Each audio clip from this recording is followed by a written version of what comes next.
Assalamu alaikum students. This is lecture number 15 of psychology, 11th psychology, lesson number 5, sensory, attentional and perceptual processes. In this lecture we will further discuss about adaptation of human eye.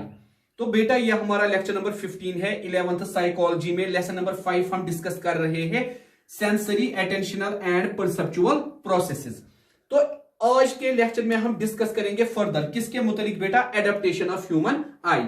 पिछले lesson में हमने बोला था कैसे हमारी आई light adaptation करती है। हमने कहा था जो हमारी रॉड्स होती है इनमें एक प्रोटीन होता है रोडोप्सिन। ये रोडोप्सिन क्या काम करता है, जब इस पे लाइट पड़ती है ये ब्लीक हो जाता है, ठीक है बेटा, ये क्रैश हो जाता है और ये प्रोटीन फैल जाता है, जिसकी वजह से लाइट एडेप्टेशन हमारे लिए इजी होती है। जो ही हम डार्क रूम से बाहर निकलते हैं हमारी आईज इजीली, जब लाइट उन पे पड़ती है वो इजीली ऑब्जेक्ट्स को देख पाते हैं। मगर जब हम लाइट से जाते हैं सीधे डार्क में, हमारी आईज को बहुत टाइम लगता है उस डार्क में एडजस्ट करने के लिए, जिसको हम कहते हैं डार्क एडेप्टेशन। हम कहते हैं बेटा जब डार्क एडेप्टेशन में बेटा क्या काम होता है, जब हमारी आंखों से लाइट दूर हो जाती है, रिमूव हो जाती है लाइट, ये जो बेटा हमारी आंखों में रोडोप्सिन है ये रिजनरेट होना शुरू होता है, ये फिर से रिस्टोर होना शुरू होता है। मगर हम कहते हैं इसको रिस्टोर होने में बहुत टाइम लगता है, ये एक टाइम कंज्यूमिंग प्रोसेस है। इसीलिए बेटा हम कहते हैं, और ये जो रोडोप्सिन है ये रिस्टोर खुद नहीं होता है, ये रिस्टोर होता है with the help of vitamin A. This is the reason that vitamin A is necessary for dark vision, ठीक है बेटा। ऐसे पेशेंट जिनमें विटामिन ए की डेफिशिएंसी होती है उसको हम बोलते हैं बेटा नाइट ब्लाइंडनेस।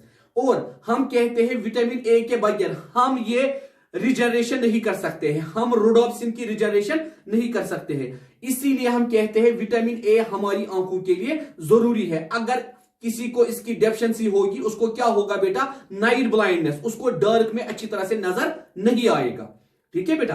तो हम कहते हैं रोडोप्सिन हमारे लिए कितना इंपॉर्टेंट है, यही डार्क एडेप्टेशन भी कराता है, यही लाइट एडेप्टेशन भी कराता है। सिमिलरली बेटा हमारी आंखों में ये जो कोन्स होते हैं, रेटिना पे जो कोन्स होते हैं उनमें भी एक प्रोटीन प्रेजेंट होता है, उसको हम बोलते हैं आयोडोप्सिन, ठीक है बेटा। उसके बाद हमारी आंखें कैसे कलर्ड विजन को देखती है। पहली चीज जो आपको याद रखनी है बेटा, colour is a psychological property of our sensory system. Colour हमारे आंखें नहीं देती है बल्कि हमारा दिमाग हमें महसूस कराता है, इसीलिए ये एक साइकोलॉजिकल प्रॉपर्टी है। It is created when our brain interprets the information received from the environment.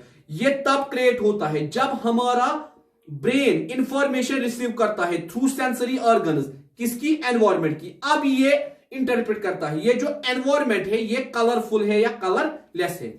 हमने आपको बेटा पहले ही बोला हमारी आंखें जो लाइट ऑब्जर्व करती है वो करती है बेटा वेवलेंथ में, नैनोमीटर में, ठीक है बेटा, 380 to 780 नैनोमीटर ऑफ लाइट, ठीक है बेटा। लाइट को हम कहते हैं ये प्रॉपर्टी है पार्टिकल की भी और वेवलेंथ की भी, ठीक है बेटा।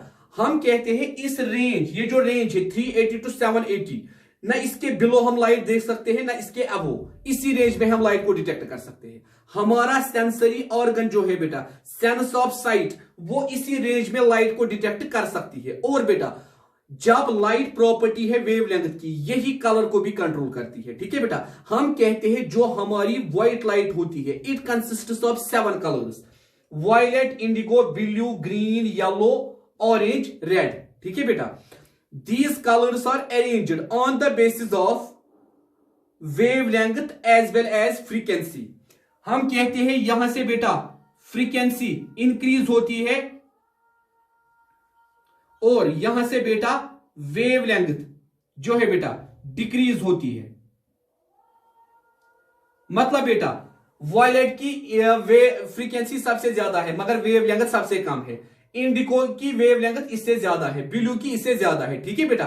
इस तरह से हम कलर ऑब्जर्व करते हैं, इस तरह से हम अपने एनवायरनमेंट में अलग अलग कलर के ऑब्जेक्ट्स देखते हैं। This is called colour vision, ठीक है बेटा। तो कल वाले लेक्चर में हम फर्दर डिस्कस करेंगे। थैंक यू बेटा। अस्सलाम वालेकुम students, this is lecture number 16 of psychology, 11th psychology, lesson number 5, sensory, attentional and perceptual processes. In this lecture we will further discuss about visual sensation. तो बेटा ये हमारा लेक्चर नंबर 16 है 11th psychology में lesson number 5 हम discuss कर रहे हैं sensory attentional and perceptual processes और इसमें हम डिस्कस कर रहे हैं विजुअल सेंसेशन। आज का हमारा टॉपिक है डायमेंशन ऑफ कलर्स। तो बेटा हमने पिछले लेक्चर में आपको बोला कैसे बेटा हम कलर्ड विजन देखते हैं। ये एक्चुअली डिपेंड होता है हमारे साइकोलॉजी पे जो हमें अलग अलग कलर्स दिखाते हैं। ठीक है बेटा, जो विजुअल सेंसेशन साइकोलॉजी पे डिपेंड होता है। तो हम कहते हैं our eyes has ability to see 7 million shades of colours. हमारी आंखों को अल्लाह ताला ने इतनी एबिलिटी दी है, हम 7 मिलियन शेड्स देखते हैं डिफरेंट कलर्स की। उसके बाद डायमेंशन ऑफ कलर, पहला है बेटा hue. What is hue? It is a name that we give to the colour. Hue का मतलब है किसी भी कलर का नाम। It is measured in wavelength, जिसको हम मेजर किस में करते हैं बेटा? वेवलेंथ में। डिफरेंट कलर्स है डिफरेंट वेवलेंथ, हर किसी कलर की अपनी अपनी वेवलेंथ है। Blue colour has a wavelength of 465 nanometers. Blue colour की वेवलेंथ क्या है बेटा? 465 नैनोमीटर्स। मतलब ना इससे कम ना इससे ज्यादा ये ब्राइट होगा या ये हमें डिटेक्ट होगा। Saturation, it means the relative amount of hue on a surface whether it is dark और लाइट। सैचुरेशन का मतलब ये है बेटा कोई कलर जो है वो आपको ब्राइट दिख रहा है सरफेस पे या वो आपको डार्क दिख रहा है। It depends upon relative amount of hue. ये जो ह्यू है ये कितना है? क्या है? अगर ये बराबर 465 नैनोमीटर का है मतलब आपको ब्राइट कलर नजर आएगा। अगर इसे थोड़ा सा कम है आपको डार्क नजर आएगा। Brightness, it is perceived intensity of light in A colour. Brightness का मतलब है what is the intensity of light in A colour.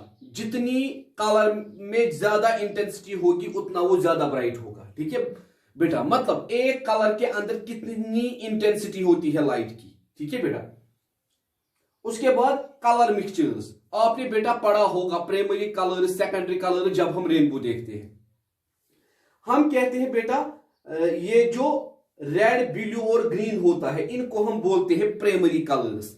Green blue red इनको हम बेटा बोलते हैं सेकेंडरी कलर्स। ठीक है, और ये कब प्रोड्यूस होते हैं? जब मिक्सड एक्रेमेटिक व्हाइट होता है। मिसाल के तौर पर जब आप बेटा रेनबो देखते हो, रेनबो में अगर आपको ये 3 कलर्स अच्छी तरह से नजर आते हैं red blue green without overlapping, उसको हम बोलते हैं प्राइमरी कलर्स। और जब रेनबो में आपको ये कलर्स नजर आते हैं green blue red without overlapping, उसको हम बोलते हैं सेकेंडरी रेनबो। ठीक है बेटा, मतलब यहां हम कहते हैं जब कलर्स मिक्स होते हैं कॉम्प्लीमेंट्री पेयर रेड और ग्रीन ब्लू और येलो। ठीक है बेटा, इसी तरह बेटा mixed achromatic white primary colours green blue red. ठीक है बेटा, तो कल वाले लेक्चर में हम डिस्कस करेंगे before images and after images, visual sensation का लास्ट टॉपिक। थैंक यू बेटा। अस्सलाम वालेकुम students, this is lecture number 17 of psychology 11th psychology lesson number 5 sensory attentional and perceptual processes. In this lecture we will further discuss about visual sensation, and under visual sensation we will discuss about after images, positive after images and negative after images. तो बेटा ये हमारा lecture number 17 है 11th psychology में lesson number 5 हम discuss कर रहे हैं sensory attentional and perceptual processes, जिसमें हमारा टॉपिक है विजुअल सेंसेशन और हम डिस्कस कर रहे हैं after images. It is defined as effect of a visual stimulus persists for some time even after removal of that object from the visual field. After image का मतलब है बेटा एक बार आपने कोई इमेज देखी, उसके बाद हमने वो इमेज आपके सामने से हटा दी, मगर जब आप आंखें बंद करते हो आपको फिर भी वो इमेज आपके दिमाग में होती है। मतलब ये जो इमेज होती है ये कुछ टाइम तक स्टिमुलस इस इमेज का हटाने के बाद भी कुछ टाइम तक ये इमेज आपके अंदर रहती है, आपके दिमाग के अंदर। आप आंखें बंद करते हो आपको याद आता है हमने भी क्या देखा, या आप एक बार फोटो एल्बम देखते हो, दोबारा मैं आपको यही फोटो एल्बम दिखाता हूं, आप हमें बोलते हो सर ये मैंने देखा है, ये मैंने देखा है, ये भी देखा है, ये भी देखा, मैं 4 फोटो इस पे नए ऐड करूंगा, आप बोलोगे खाली ये 4 हमने नहीं देखे। पिछले साल आपने पढ़ा था परसिस्टेंस ऑफ विजन। हमारा विजन जो है, हमारे विजन में परसिस्टेंस कितनी है, 1/16 सेकंड तक हमारे ब्रेन में इमेज स्टोर रहती है। ठीक है बेटा, यहां वही है। आफ्टर इमेज का मतलब है जब किसी चीज का स्टिमुलस हटाने के बाद भी उस चीज की इमेज आपके दिमाग में रहेगी कुछ टाइम तक, उसको हम बोलते हैं after images. It is defined as effect of a visual stimulus. जो चीज आपने देखी परसिस्ट फॉर सम टाइम, यही कुछ टाइम तक, even after removal of that object from the visual field, हटाने के बावजूद भी। ठीक है बेटा, it is of two types, दो किस्म की ये होती है, positive after image, negative after image. ठीक है बेटा, पॉजिटिव आफ्टर इमेज का मतलब है बेटा जब ये इमेज आपके दिमाग में आपको बराबर याद होगी। ठीक है बेटा, बराबर मतलब आप कभी कभार किसी शख्स को देखते हो, आप जब उसको दोबारा देखते हो, एक होता है कंफ्यूजन, ये वही शख्स है जिससे मैं मिला था, फिर हम उसको क्या बोलते हैं, माफ करना हमें लगा ये हमारा दोस्त है मगर आप कोई और है, आप हमारे दोस्त नहीं हो। फर्क क्या होता है बेटा, फर्क ये होता है, उसको हम कहते हैं नेगेटिव आफ्टर इमेज। आपको पूरा याद नहीं था, मगर अगर आप पूरे श्योर होते हो वो आप ही का दोस्त होता है, उसको हम कहते हैं पॉजिटिव आफ्टर इमेज। जब आपने जो भी इमेज देखी आपको पूरा उसकी सैचुरेशन याद होगी, ह्यू याद होगा, कलर याद होगा। ठीक है बेटा, कोई डिफरेंस। अस्सलाम वालेकुम students, this is lecture number 18 of psychology, 11th psychology, lesson number 5, sensory, attentional and perceptual processes. In this lecture we will discuss about auditory sensation. तो बेटा ये हमारा लेक्चर नंबर 18 है 11th साइकोलॉजी में, लेसन नंबर 5 हम discuss कर रहे हैं sensory, attentional and perceptual processes. आज का हमारा टॉपिक है ऑडिटरी सेंसेशन। हमने ऑलरेडी विजुअल सेंसेशन पिछले लेसन में कंप्लीट किया, तो आज हमें उठाना है ऑडिटरी सेंसेशन। हम कहते हैं बेटा हियरिंग या ऑडिशन एक इंपॉर्टेंट सेंस ऑर्गन है जो विजुअल सेंसेशन के बाद हमारे लिए बहुत इंपॉर्टेंट है। हम बेटा कहते हैं इसका बहुत इंपॉर्टेंट वैल्यू है क्योंकि यही हमें प्रोवाइड कराता है how can we visualize different forms, how can we recognize different sounds. ठीक है बेटा, और बेटा हम कहते हैं ये रेस्पॉन्सिबल होता है किसके लिए, ओरिएंटिंग अस टुवर्ड्स सर्टेन ऑब्जेक्ट्स और इंडिविजुअल्स। कैसे हम अपने आप को ओरिएंट करते हैं, ऑब्जेक्ट्स के हिसाब से या इंडिविजुअल्स के हिसाब से। It plays a vital role in spoken communication also, और स्पोकन कम्युनिकेशन में भी ये इंपॉर्टेंट रोल प्ले करता है क्योंकि जब तक हम लिसन नहीं करेंगे हम यहां से क्या बोलेंगे, जो हम लिसन करते हैं उसी को हम यहां से रेस्पॉन्स देते हैं। ठीक है बेटा, auditory sensation begins when sound enters our ears. ये कब शुरू होती है बेटा, जब साउंड हमारे कानों में आता है, and stimulates the chief organ of hearing, और उसके बाद हमारे ईयर के चीफ ऑर्गन को ये स्टिमुलेट करता है। ठीक है बेटा, जिसको हम फिर कहते हैं ऑडिटरी रिसेप्टर।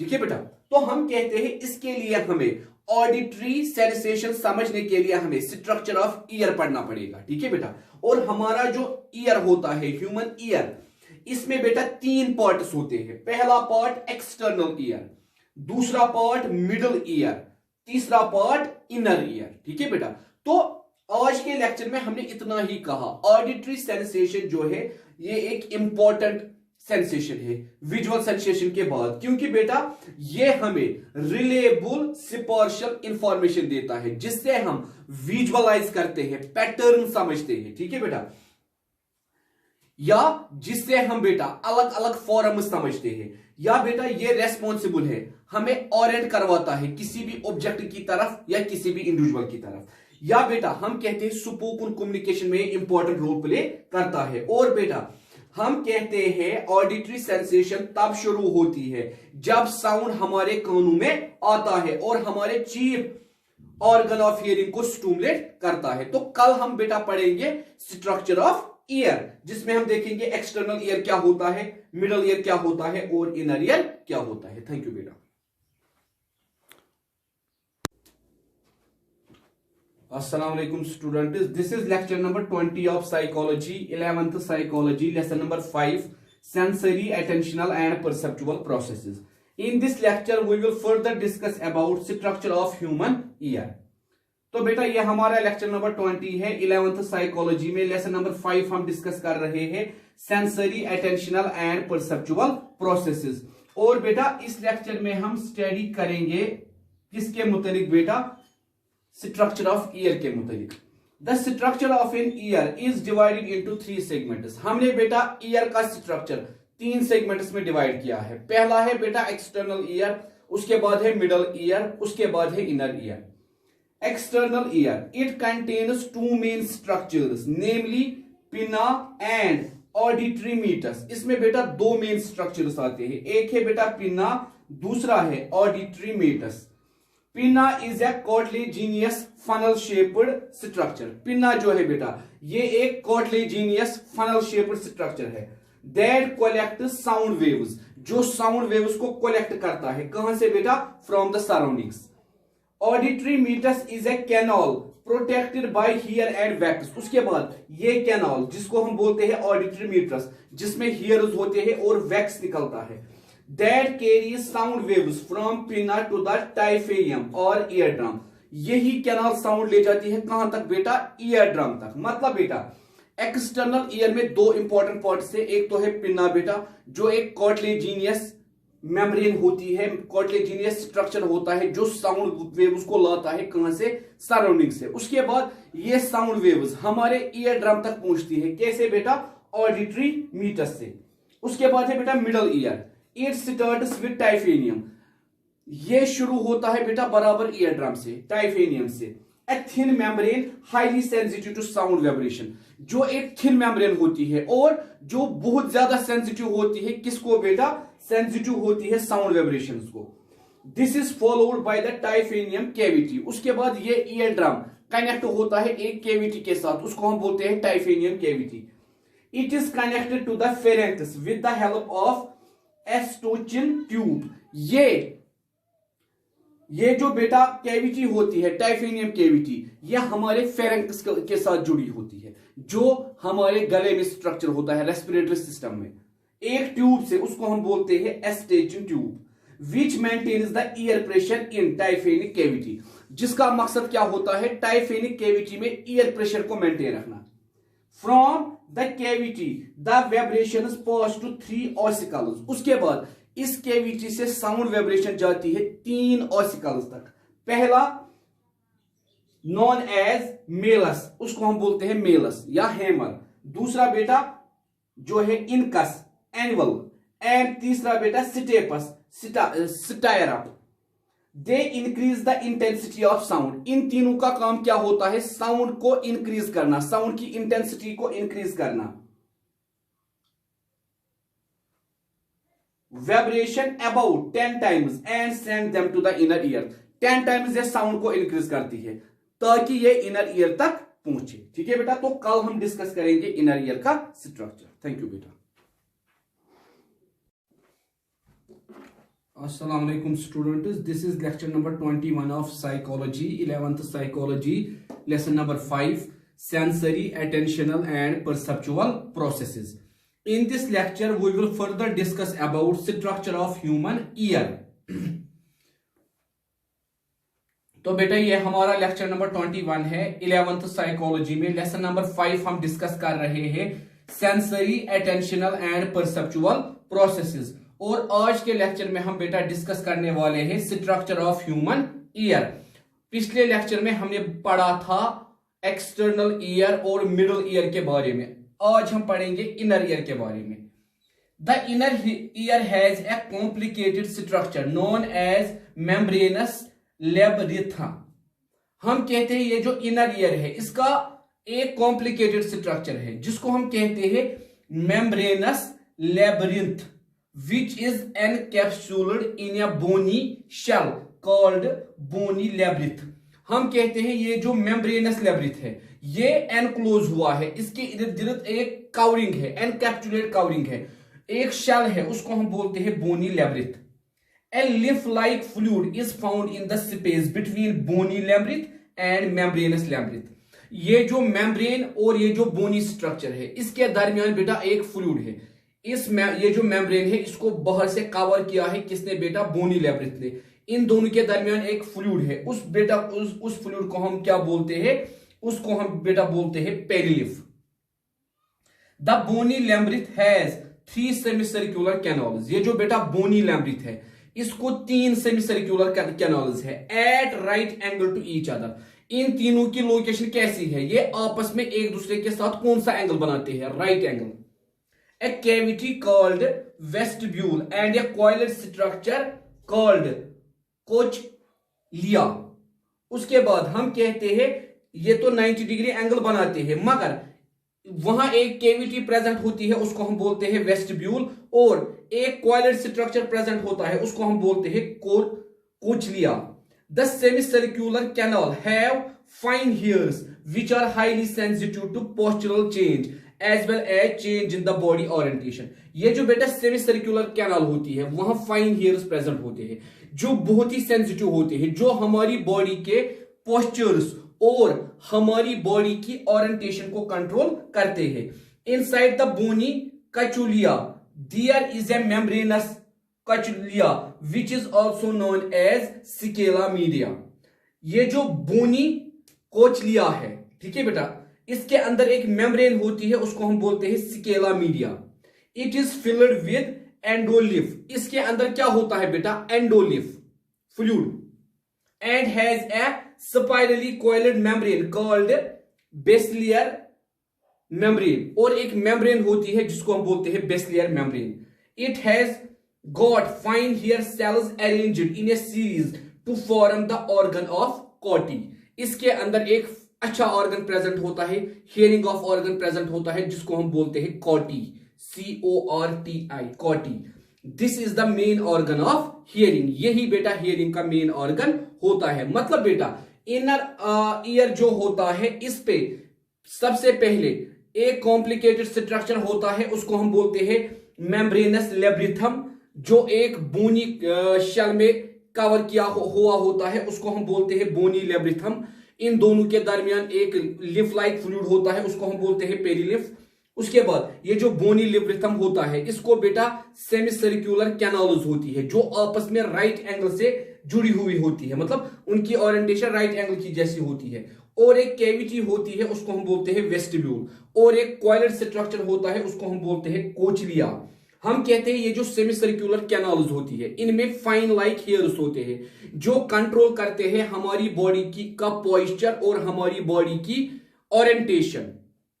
और बेटा ये जो इनसाइड बोनी कलोचा होता है इसके अंदर एक मेम्ब्रेन कलोचा होता है जिसको हम बोलते हैं स्केला मीडिया, ठीक है बेटा। और इसके अंदर भी बेटा क्या होता है, इसके अंदर एक स्पाइरली कॉइल्ड मेम्ब्रेन होती है जिसको हम बोलते हैं बेसिलियर एंडोलिफ। और ये स्पाइरली कॉइल्ड मेम्ब्रेन जो होती है इसको हम क्या बोलते हैं, बेसिलियर एंडोलिफ। और ये जो बेसिलियर एंडोलिफ होती है बेटा हम कहते हैं इसी के अंदर प्रेजेंट होते हैं फाइन हेयर लाइक स्ट्रक्चर, उन्हीं को हम बेटा बोलते हैं कॉर्टाई, जिसको हम कहा जाता है ऑर्गन ऑफ हियरिंग, ठीक है बेटा। तो कल हम डिस्कस करेंगे अब working of human year. Assalamu alaikum students, this is lecture number 21 of psychology, 11th psychology, lesson number 5, sensory, attentional and perceptual processes. In this lecture we will further discuss about another important topic, working of human ear. तो बेटा ये हमारा lecture number 21 है 11th psychology में। Lesson number 5 हम discuss कर रहे हैं sensory, attentional and perceptual processes. और आज के लेक्चर में हम डिस्कस करेंगे वर्किंग ऑफ ह्यूमन ईयर, हमारा ईयर कैसे काम करता है। हम कहते हैं बेटा ये जो हमारा ईयर है, जब हमने स्ट्रक्चर पढ़ा हमने कहा एक्सटर्नल ईयर में एक इंपॉर्टेंट पार्ट होता है फनल शेप्ड पिना। ये पिना क्या काम करता है, ये साउंड वाइब्रेशंस लाता है और उनको दे देता है किसको बेटा, टाइपेनियम को, या जिसको हम बोलते हैं ईयर ड्रम भी। टाइपेनियम से ये sound vibrations through auditory meatus जाती है और ऑडिटरी मीटर से ये टाइपेनियम कैविटी में जाती है जहां ये वाइब्रेशंस भेजी जाती है 3 ऑसिकल्स ऑफ इनर ईयर, ठीक है बेटा। 3 ऑसिकल्स, जो ऑसिकल्स क्या काम करती है, इस साउंड वाइब्रेशन की स्ट्रेंथ को बढ़ाती है और इसको पहुंचाती है कहां तक बेटा, इनर ईयर तक। उसके बाद बेटा इनर ईयर से ये जो कॉकलिया होता है, ठीक है बेटा, इनर ईयर से ये जो कॉकलिया होता है ये रिसीव करता है साउंड वेव्स और थ्रू वाइब्रेशंस ये एंडोलिफ को मोशन में लाता है।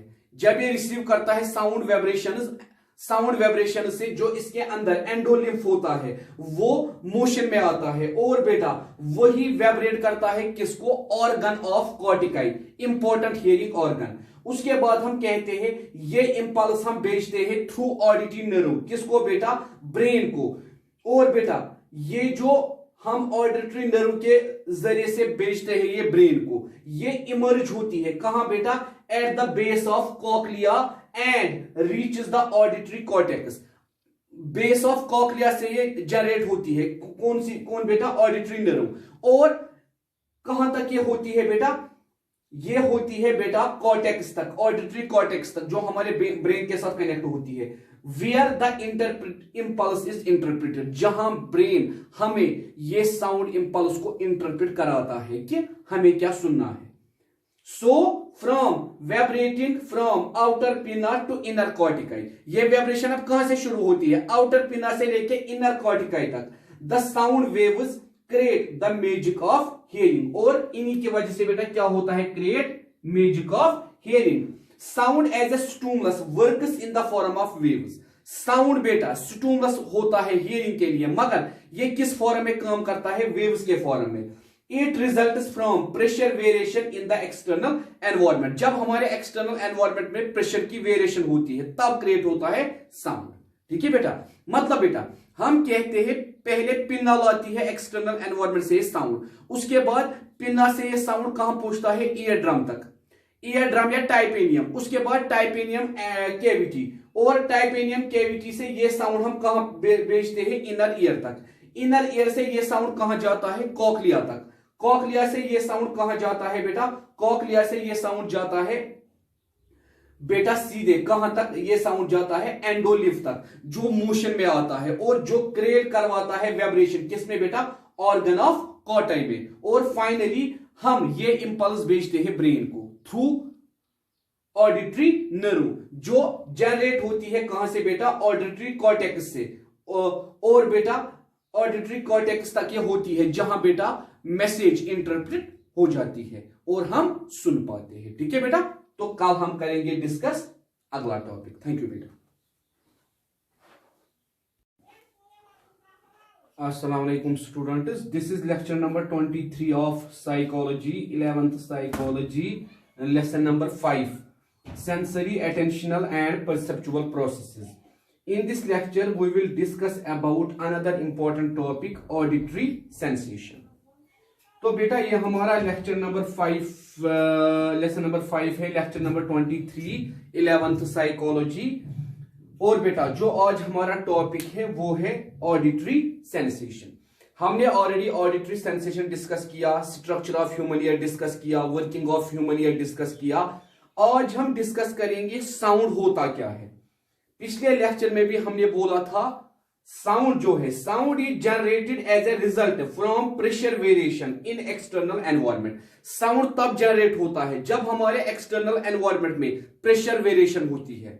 ठीक है बेटा, sound is a stimulus in terms of waves. Sound जो है बेटा ये स्टिमुलस है, मगर किस में, इन टर्म्स ऑफ वेव्स, मतलब we can perceive sound in terms of waves.